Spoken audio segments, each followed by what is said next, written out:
ಇವತ್ತು ಆಡಳಿತದಲ್ಲಿರ್ತಕ್ಕಂಥ ಕಾಂಗ್ರೆಸ್ ಸರ್ಕಾರ ಕರ್ನಾಟಕ ರಾಜ್ಯದಲ್ಲಿ ತಮ್ಮ ಒಂದು ಗ್ಯಾರಂಟಿಗಳ ಮೇಲೆ ಲೋಕಸಭಾ ಚುನಾವಣೆ ಗೆಲ್ತೇವೆ ಅನ್ನೋ ಭ್ರಮೆನಲ್ಲಿದ್ರು. ಆ ಭ್ರಮೆ ಅವರ ಕನಸು ಇವತ್ತೆಲ್ಲವೂ ಕೂಡ ನುಚ್ಚುನೂರಾಗಿದೆ. ಮೊದಲ ಹಂತದ ಮತದಾನ ಈಗಾಗಲೇ ನಡೆದಿದೆ 14 ಕ್ಷೇತ್ರಗಳಲ್ಲಿ. 14 ಕ್ಷೇತ್ರದಲ್ಲೂ ಕೂಡ ಭಾರತೀಯ ಜನತಾ ಪಾರ್ಟಿ ಮತ್ತು ಜೆಡಿಎಸ್ ಪಕ್ಷದ ಅಭ್ಯರ್ಥಿಗಳು ಗೆಲ್ತಾರೆ ಅನ್ನೋದು ಈಗಾಗಲೇ ಮಾಹಿತಿಗಳು ಹೊರಗೆ ಬರ್ತಾ ಇದೆ. ಹಾಗಾಗಿ ಇವತ್ತು 2ನೇ ಹಂತದ ಚುನಾವಣೆ ನಡೀತಾ ಇದೆ. ಇವತ್ತು ತಮ್ಮ ಗ್ಯಾರಂಟಿಗಳನ್ನು ಎಲ್ಲವನ್ನು ಕೂಡ ಮರ್ತಿದ್ದಾರೆ. ಇವತ್ತು ಪ್ರಜ್ವಲ್ ರೇವಣ್ಣ ಪ್ರಕರಣ ಹಿಡ್ಕೊಂಡು ಅದನ್ನೇ ಜನರ ಮುಂದೆ ತೆಗೆದುಕೊಂಡು ಹೋಗ್ತಕ್ಕಂಥ ಪ್ರಯತ್ನ ಮಾಡ್ತಾ ಇದ್ದಾರೆ. ನಮ್ಮ ಪಕ್ಷದ ನಿಲುವು ಸ್ಪಷ್ಟವಾಗಿದೆ. ಈ ಒಂದು ಪ್ರಕರಣದಲ್ಲಿ ರಾಜ್ಯ ಸರ್ಕಾರ SIT ಈಗಾಗಲೇ ಮಾಡಾಗಿದೆ. ರಾಜ್ಯ ಸರ್ಕಾರ ತಮ್ಮ ತನಿಖೆ ಸಂಸ್ಥೆಗೆ ಕೊಟ್ಟಾಗಿದೆ. ಆ ತನಿಖೆ ನಡೆಯೋದಕ್ಕೆ ಅವಕಾಶ ಕೊಡಿ.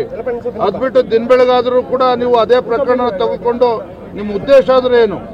ಈ ಪ್ರಕರಣವನ್ನು ಬಿಟ್ಟು ನಿಮ್ಮ ಸಾಧನೆ ಏನಿದೆ ಅದನ್ನು ಜನರ ಮುಂದೆ ತೆಗೆದುಕೊಂಡೋಗಿ. ಏನು ಅಭಿವೃದ್ಧಿ ಕೆಲಸ ಮಾಡಿದ್ರೆ ಕಳೆದ 10 ತಿಂಗಳಲ್ಲಿ ಅದನ್ನ ಮತದಾರರ ಮುಂದೆ ತೆಗೆದುಕೊಂಡೋಗಿ. ಅದನ್ನ ಬಿಟ್ಬಿಟ್ಟು ಕೊಪ್ಪಳಕ್ಕೆ ಬಂದ್ರು ಕೂಡ ಪ್ರಜ್ವಲ್ ರೇವಣ್ಣ ಪ್ರಕರಣ ಮಾತನಾಡ್ತಾರೆ, ಬೆಳಗಾವಿಗೆ ಹೋದ್ರು ಕೂಡ ಅದೇ ಮಾತು. ನಿಮ್ಮ ಉಬ್ಬಿದ ರಕ್ತನಾಳಗಳ ಸಮಸ್ಯೆಗೆ ಎವಿಸ್ ಆಸ್ಪತ್ರೆಯಲ್ಲಿ ಕೇವಲ 30 ನಿಮಿಷದ ಲೇಸರ್ ಚಿಕಿತ್ಸೆಯೊಂದಿಗೆ ಮುಕ್ತಿ ಹೊಂದಬಹುದು. ಹೆಚ್ಚಿನ ವಿವರಗಳಿಗಾಗಿ ಸಂಪರ್ಕಿಸಿ 8088837300. ಮಾತನಾಡ್ತಾರೆ, ಜನರಿಗೆ ಏನ್ ಬೇರೆ ಕೆಲಸ ಇಲ್ವಾ? ಹಾಗಾದ್ರೆ ನೀವು ನಿಮ್ಮ ಸರ್ಕಾರ ಬಂದ್ಮೇಲೆ ನೀವೇನು ಸಾಧನೆ ಮಾಡಿದ್ರೆ ಅದನ್ನ ಹೇಳಿ ರಾಜ್ಯದ ಜನರ ಮುಂದೆ. ಹಾಗಾಗಿ ಇದು ಈ ರೀತಿ ಒಂದು ಈ ಪ್ರಕರಣಕ್ಕೆ ನಾವೇನು ಈ ಪ್ರಜ್ವಲ್ ಪ್ರಕರಣದಲ್ಲಿ SIT ಆಗಿದೆ, ತನಿಖೆ ಆಗ್ತದೆ, ತಪ್ಪಾಗಿದೆ, ಅದನ್ನ ಶಿಕ್ಷೆನ ಅನುಭವಿಸ್ತಾರೆ.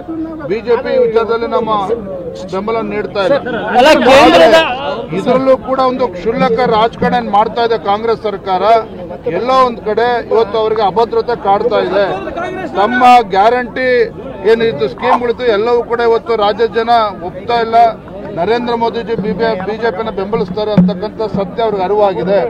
ಹಾಗಾಗಿ ಈ ರೀತಿ ಈ ಒಂದು ರಾಜ್ಯ ಸರ್ಕಾರ ನಡವಳಿಕೆ ಈ ರೀತಿ ರಾಹುಲ್ ಗಾಂಧಿ ಅವರು ಧರ್ಮಕ್ಕೆ ಮತ್ತು ರಾಜಕೀಯಕ್ಕೆ ಬಿಜೆಪಿಯವರು ಬಳಕೆ ಮಾಡ್ಕೊಳ್ತಾ ಇದ್ದಾರೆ ಅಂತಕ್ಕಂಥ ಆರೋಪವನ್ನು ಕಾಂಗ್ರೆಸ್ ಪದೇ ಪದೇ ಮಾಡ್ತಾರೆ ಸರ್.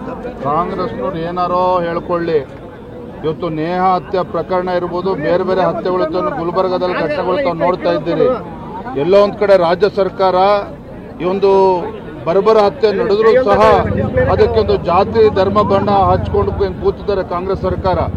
ಇವತ್ತು ನೇಹ ಹತ್ಯೆ ಪ್ರಕರಣದಲ್ಲಿ ರಾಜ್ಯ ಸರ್ಕಾರದ ಒಂದು ಮಂದಗತಿ ಏನವರ ತೀರ್ಮಾನಗಳು, ನಿರ್ಧಾರಗಳು. ಇವತ್ತು ನೇಹ ಹತ್ಯೆ ಪ್ರಕರಣದಲ್ಲಿ ಸ್ವತಃ ಮುಖ್ಯಮಂತ್ರಿಗಳು ಹೇಳ್ತಾರೆ ಇದು ವೈಯಕ್ತಿಕ ಕಾರಣಕ್ಕೆ ಹತ್ಯೆ ಆಗಿದೆ ಅಂತಕ್ಕಂಥ ಅವರ ಹೇಳಿಕೆ. ಎಲ್ಲೋ ಒಂದ್ ಕಡೆ ಅಲ್ಪಸಂಖ್ಯಾತ ತುಷ್ಟೀಕರಣದ ರಾಜಕಾರಣ ಕಾಂಗ್ರೆಸ್ ಅವರದೇನಿದೆ. ಕೊಲೆ ಅಂತ ಪ್ರಕರಣದಲ್ಲೂ ಸಹ ಇವತ್ತು ಕೊಲೆಗಡಕರು ಕೂಡ ಬೆಂಬಲವನ್ನು ನೀಡ್ತಾ ಇದ್ದಾರೆ ರಾಜ್ಯ ಸರ್ಕಾರ ಅನ್ನೋದು ಜನ ಮಾತನಾಡ್ತಾರೆ.